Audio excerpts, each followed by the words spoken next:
All right, guys, we got a really cool accessory for the Cybertruck. This is from a company called Tesla. They've got a lot of cool accessories for all Teslas.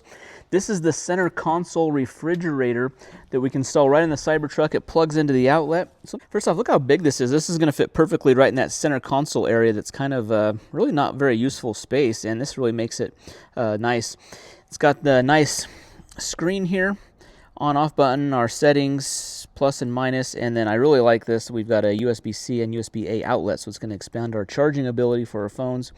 And then here is our area that we're going to store all of our cold items that we want. This is also can be heated as well, so it can heat and cool, so multi-function there. We'll do a capacity test here when we get it installed, see how many things we can fit in there. But deep storage, it even goes back here a little bit, so you could probably fit quite a few of these bottles in there. So installation is really simple. We just set this in place, and then we're going to screw these little feet onto the sides here. There's holes here for that. We just put those on there, and this kind of locks it in place. So there's two on this side, and then one here at the very top. So there's three on each side.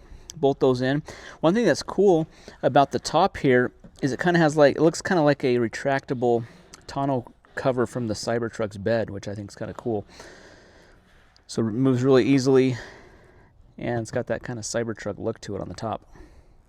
This is from the passenger side of the Cybertruck. You can see here's this area that it's going to go. It installs in there, and it has these nice little kind of feet that bolt onto it that kind of lock it into place. The nice thing is we don't have to take any of these parts out. And then the cord we're going to probably wrap around to the back and plug into the rear outlet. All right, I'm just installing this from the passenger side. I want to scoot the seat all the way back. I've got it sat right here, and I'm just going to lift it into place. I'm going to lift it over these rails here. All right, this is from the driver's side. This actually sits on top of the rail here. You can see here's the rail. It actually sits on top of that on each side. Okay, to put these side pieces on, it does have to lift up a little bit. So see how it's slightly lifting off that? But it's resting there, and this is going to prevent it from moving when we get all four sides on. So we're just going to screw these on. It does include an Allen wrench. They're just an Allen bolt.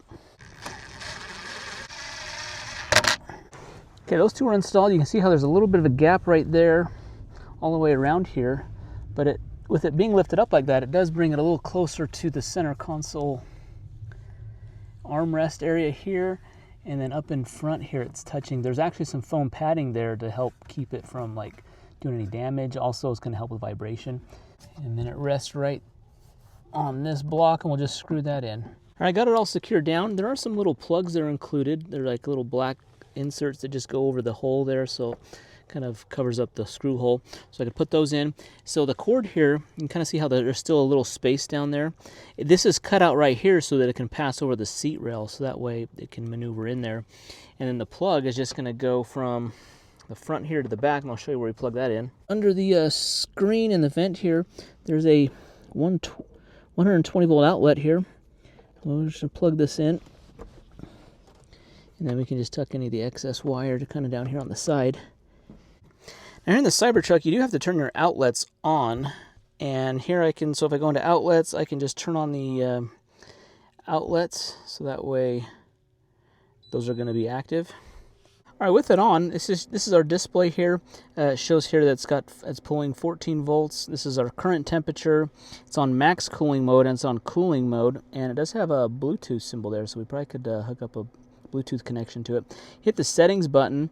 It kind of unlocks, so we have it set at 18 degrees Fahrenheit, so that's below freezing. So we'd have to push that settings button to be able to change it. I think 14 degrees Fahrenheit is the coldest it'll go.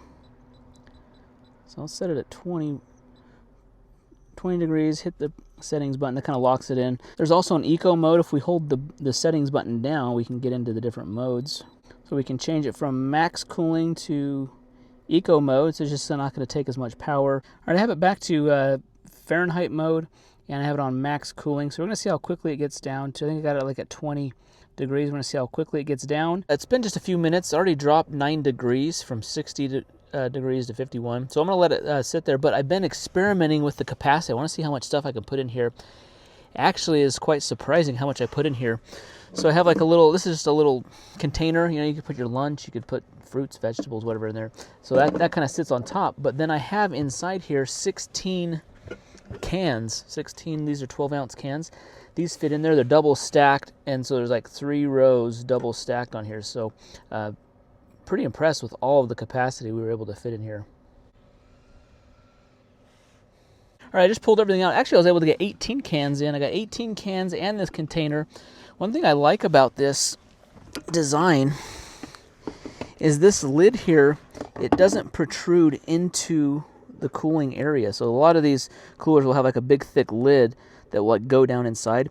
This one just goes right over the top, so you actually have this full area. So even if you have cans or things stacked down here, like something like this, fit really easily there, and it can be as high as like that, and the lid will still like roll over the top of it, which really expands the storage capacity.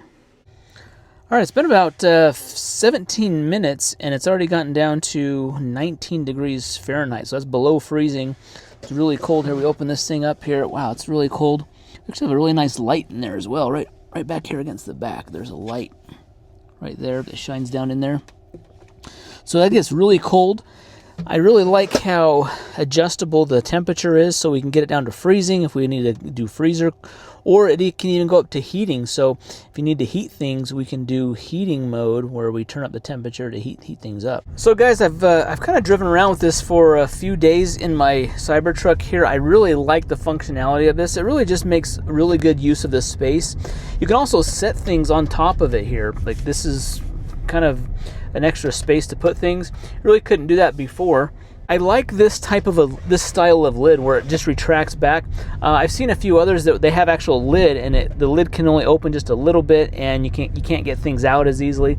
I like this design of the lid a lot better. I think this probably has the best designed opening and closing lid of any of the Cybertruck fridges that I've looked at. Installation is very easy, very non-intrusive into the vehicle, and it fits very securely. It doesn't rattle, it doesn't move around, it's very securely in place. It's got really easy controls. It cools down really well. It's got great capacity. I really like the USB outlets here to expand the charging ability of the Cybertruck. Cybertruck really is lacking USB ports, so to give 2 extra ones here that I can charge my phone with while driving around, that's an awesome feature. The way that Tesla now has the outlets set up, where you can leave the outlets on all the time or leave it on for 12 hours or whenever you turn the car on, I like that. It makes having a refrigerator like this a lot easier because you don't have to worry about manually turning it on every time. It'll stay on while you're away from the car, so you can leave stuff in there. This is a great accessory from T-Launch for the Tesla Cybertruck. It is currently being crowdfunded on the Kickstarter and has entered the final production stages, and shipping is expected in May. The original price is $629. However, if you click the link below to purchase, you can enjoy the super early bird price of $499. Thanks for watching the video. Hit that thumbs up button, subscribe, and see you in the next video.